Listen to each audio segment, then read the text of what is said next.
Wanku salaamay daawade. Ku soo dhaw muuqaalkan kaga hadli doona dagaalka ka socda bariga Yurub ee u dhexeeya waddanka Ruushka iyo sidoo kale Ukraine.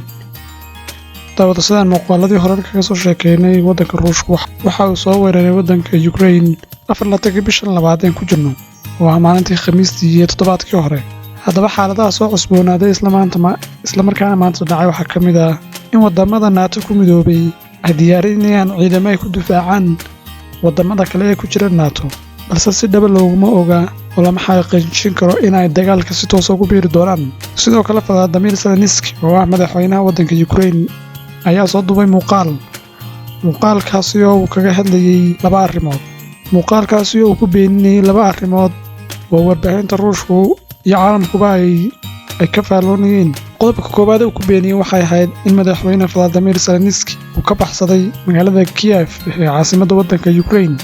Madaxweyne Volodymyr Zelensky oo ah madaxweynaha waddanka Ukraine ayaa arrinka ku tilmaamay mid ay ka dambayso warbaahinta Ruushka, isla markaana uu ku dhex dhiman doono Kiev una uga bixi doonin dhinacna.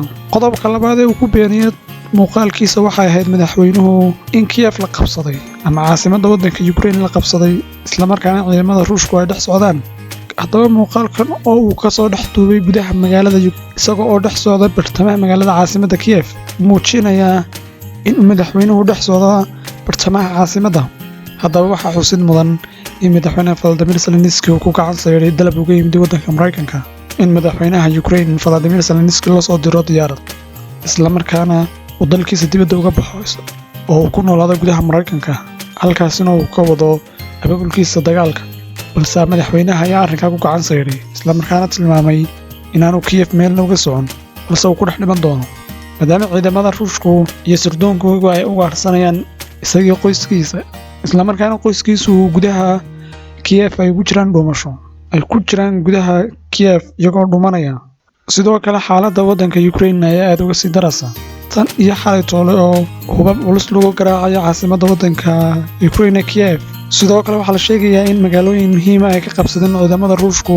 Xoogagga madaxweynaha uu yahay Volodymyr Zelensky Faransiiska ayaa hub u diray gudaha Ukraine, halka madaxweynaha Mareykanku uu saxeexay in lacag $300 milyan la gaarsiiyo xukuumadda Kiev.